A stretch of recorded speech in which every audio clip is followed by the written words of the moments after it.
Widowed mother of 11 with nothing but the dress she wore. A quiet rancher took all 12. I still count them without meaning to. 11 heads bowed over supper, and I'll catch myself doing it mid-bite, tallying like a man checking fence posts after a storm, 1, 2, 3, all the way to the boy at the end who's near my own height now. 12 if you count her, and I always count her. That part comes later. I'm getting ahead of myself the way an old man does. What I remember first isn't the wagon. It's the smell, wet wool and wood smoke, and something under it, sour, like milk gone half a day too long, which I'd learned was the baby. October, the road soft from 3 days of rain, and I was riding the south fence checking for where the Hartley boys' cattle kept getting through, and there she was, sitting on a busted wagon wheel like it was a chair she'd chosen, like she hadn't just watched it crack apart in the mud 20 feet up the road.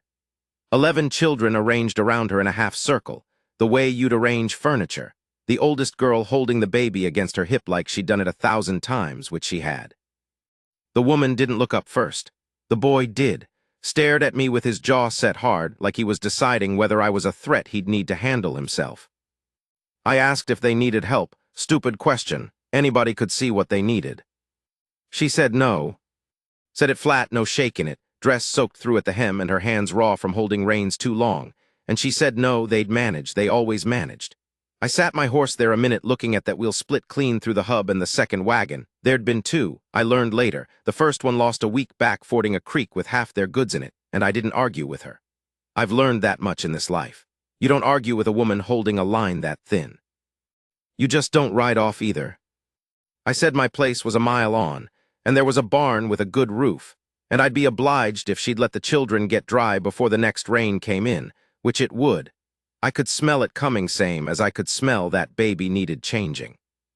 I didn't say obliged because I was being polite. I said it because it was true. I'd been alone on that ranch 11 years, and a barn with no one in it is a waste of a roof. She looked at me a long moment, not at my face. At my hands first, then my boots, then back to my face, like she was reading a man the way you'd read brand marks on a steer, fast and practical, looking for what kind of trouble I might be. Whatever she found, she nodded.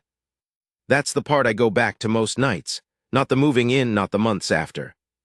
That one nod, like she was doing me a favor and not the other way round, like she hadn't just lost a husband to fever outside Cheyenne and lost a wagon and walked 3 days with 11 children and was sitting on a broken wheel deciding whether to trust a stranger with what was left of her family. She decided fast. I think now that fast deciding was the only kind she had time left for. I should tell you about the 11 years before her, because that's the shape the rest of this fits into. My wife died birthing our second, and the second died with her, same hour, same bed. That was a long time gone by the time the widow's wagon broke down on my road. Long enough that I'd stopped flinching at the date on the calendar. Long enough that the house had settled into a kind of quiet I told myself I'd gotten used to. I ran 300 head of cattle and a few horses, and I talked to the horses more than anything else, and that was the whole of my life, and I want to be honest and say I didn't think it was a sad life. I thought it was a finished one. A man gets a certain amount of living and then he gets the rest, which is just maintenance. I had a hired hand, Prout, older than me, who used to say I'd gone quiet as a fence post and meant it as a joke half the time. So when 12 people walked into that quiet, I want you to understand what that sounded like. Not romantic, loud. A baby crying at 3 in the morning loud enough to wake every dog on the property. Boys fighting over a knife. A girl of maybe 9 asking me 40 questions about why I didn't have a wife. In that direct way children have before anybody's taught them not to ask. I didn't sleep right for 2 weeks. I want to say that plain because if I make this sound easy, I'm lying to you. Her name was Adeline. I'll say that now, though it took me 3 days to learn it, because for 3 days she didn't offer it and I didn't ask, both of us circling each other like dogs deciding whether to fight. The oldest was Thomas, 17, who worked like a grown man and watched me like one too. Every chore I gave him a kind of test he was grading me on. Then down through them. I won't list all 11, there isn't time and it isn't the point. But I'll say the youngest was 8 months and didn't have a name yet. Because Adeline told me later she hadn't been able to settle on one. Like settling on a name was admitting the baby would live long enough to need it. And after the husband and the wagon and the creek crossing, she wasn't admitting anything yet. I gave them the barn the first night. By the third, I'd moved my own bed out to the bunkhouse with Prout and given the house over to them, because 11 children and a barn loft and in October getting colder by the day wasn't a math I could live with. Adeline argued. First real fight we had, if you could call it a fight. Her standing in my kitchen doorway with her arms crossed telling me she wouldn't take a stranger's house out from under him. And me telling her I'd lived in worse than a bunkhouse, and she had babies who'd take sick in a barn loft come November. She didn't win that argument, but I noticed she stopped saying no quite so fast after that. I noticed she started saying things like I suppose and will manage somehow, which from her was as good as a yes. Provision is a word that doesn't get said enough. People talk about love like it's all in the eyes, in some moment where two people look at each other and something passes between them. I'm not against that, but what I knew how to do, the only language I had, was the other kind. I knew how to fix a roof so it wouldn't leak on a sleeping child. I knew how to butcher and smoke enough meat to get 13 people through a winter on a ranch that had been provisioning one. I knew how to ride 40 miles to town and back in a day to fetch a doctor when the 6-year-old, Caroline, came down with the croup, so bad her lips went the color of a bruise. I did that, rode through sleet both ways, doctor strapped behind me on the saddle because we couldn't wait for a buggy, and got back near midnight to find Adeline sitting on the floor by the girl's bed with her younger children asleep around her like puppies in a pile. And when she looked up and saw the doctor behind me, her whole face did something I hadn't seen it do yet. It cracked open, just for a second. Like a dam holding back something enormous, one hairline fracture, and then she had it shut again, back to that flat composure she wore like armor. But she'd looked at me first, before the doctor, like I was the one who'd brought the help, which I suppose I had, but it wasn't the doctor's face she searched. Caroline lived. I want to say that plain too, because not every story like this ends with the child living, and I've sat with men who lost children to that same croup, and I won't pretend the fear wasn't real that night, riding back through sleet not knowing if I'd get there in time. There's a night I keep coming back to out of order, the way memory does when you're old. It wasn't the croup night. It was later, maybe February, deep winter, and I'd gone out at 2 in the morning because a heifer was calving wrong and I needed to turn it or lose them both.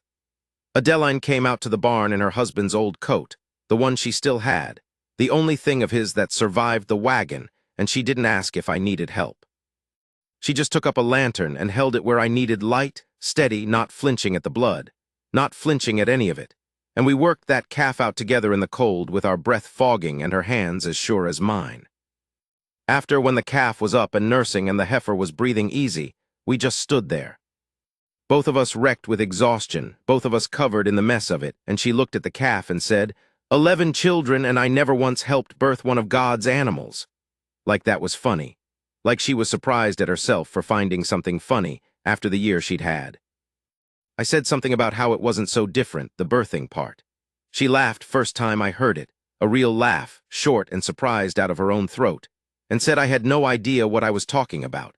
And for a minute, standing in that barn at 2 in the morning smelling of blood and hay, we were just two people who'd done a hard thing together and come out the other side of it. That's when I knew, not in some grand way. I just knew, standing there, that I'd rather be tired in that barn with her than rested anywhere without her. I never said it to her plain, not for a long time. A man my age, set in his ways the way Prout always teased me about, doesn't find the words easy even when he's found the feeling. What I did instead, and I think now this was its own kind of saying it, was I started building. A second room off the back, then a third, because 13 people in a 4-room house wasn't living, it was surviving, and I wanted them living. I bought a milk cow in the spring so the little ones would have something steady. I taught Thomas to read brand marks and run fence line not because I needed the help, though I did, but because a boy that age needs a man showing him he's worth teaching. I let the 9-year-old, the one who'd asked me 40 questions, name a horse after her father, and I never said a word when she cried doing it, just stood close enough that she'd know I wasn't going anywhere. Adeline watched all this. She didn't say much, but I started noticing she'd set my plate before anyone else's at supper, which doesn't sound like anything, but in a house with 13 mouths to feed, where she'd have learned to ration attention the way she rationed flour, that was her saying something. The baby finally got a name in March. Adeline named her Hope, which I thought was a plain word for a woman who didn't say plain things about her feelings, until she told me. This was on the porch, evening, both of us watching the children chase each other around the yard in the last of the light. That she'd waited to name her because she hadn't trusted the world enough yet to put a word like that on a child and mean it. "And now?" I asked.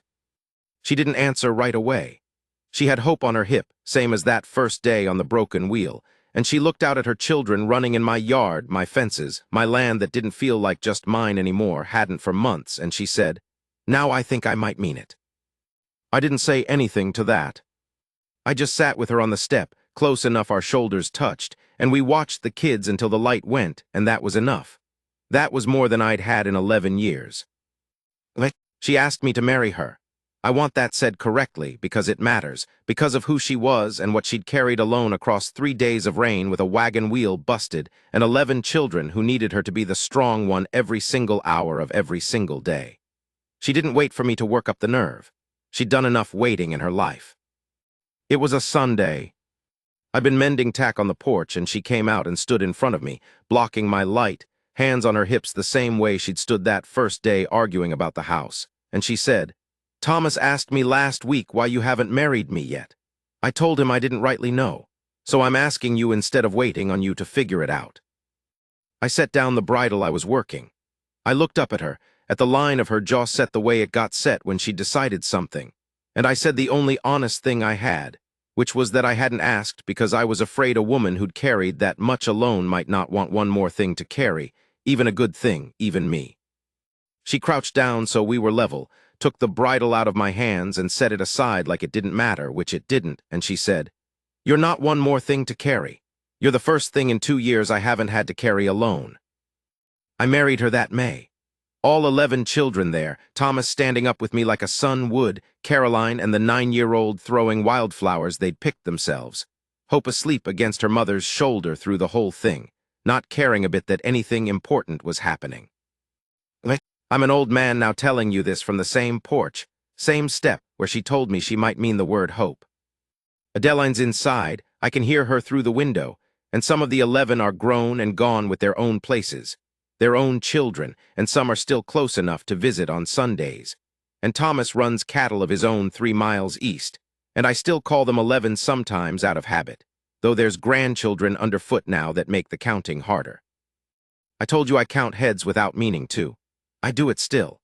I'll be sitting right here of an evening and I'll catch myself running the tally 1 through 11, and then I always add the 12th because she's the one who made the rest of it mean something. A woman sat on a broken wheel in the rain and decided, in about a minute, whether to trust a stranger with everything she had left in the world. She decided right. I've spent every year since trying to be worth that nod.